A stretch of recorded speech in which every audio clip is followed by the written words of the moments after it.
exam. As I sat alone in the dimly lit classroom, surrounded by stacks of textbooks, I couldn't shake the feeling that I was being watched. With a sigh, I gathered my things and decided to head home. The school was eerily quiet as I made my way towards the exit, the only sound being the echo of my footsteps against the linoleum floor. As I passed by the deserted lockers, a chill ran down my spine. It felt as if someone, or something, was following me.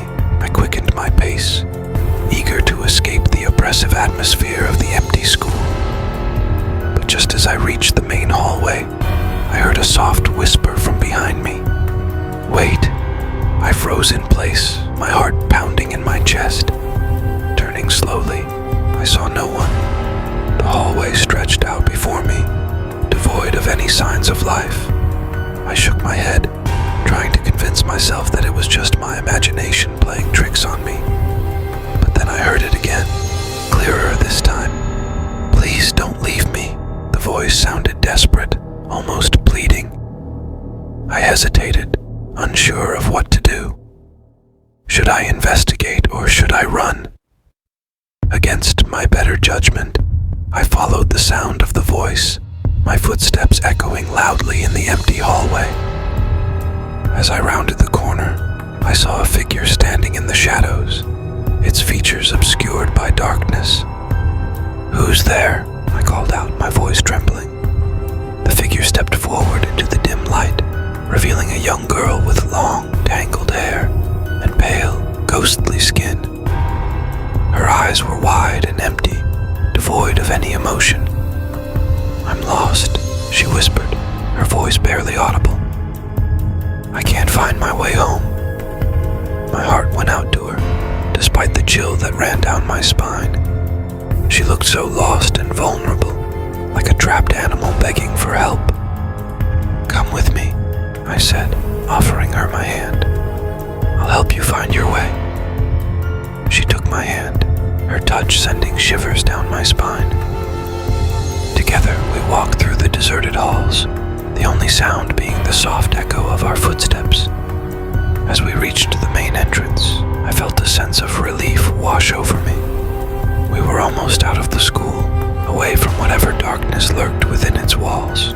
But then, as we stepped outside, I realized something was terribly wrong. The schoolyard was empty, the streetlights flickering ominously in the darkness. There were no cars, no people, nothing but the cold night air and the eerie silence. Panic surged through me as I turned to the girl beside me, but she was gone, vanished into thin air, leaving me alone in the darkness. I stumbled backwards, my heart racing as I tried to make sense of what was happening. Was it all just a hallucination, a trick of the mind? But then I heard it again, the soft whisper in the darkness. "Help me." I turned, my eyes widening in horror as I saw the girl standing in the shadows, her pale face contorted in agony. "Please don't leave me here," she begged, her voice echoing in my ears. I wanted to run, to escape from whatever nightmare I had stumbled into. But something held me in place, a nagging feeling that I couldn't ignore. With a deep breath, I stepped forward, reaching out to the girl in the shadows. "I won't leave you," I said, my voice trembling. "I'll help you find your way home." Together, we walked into the darkness, the whispers growing louder with each step. But this time, I didn't feel alone. I had a purpose, a mission to help this lost soul find peace. And as we disappeared into the night, I couldn't shake the feeling that I had just embarked on a journey from which there was no turning.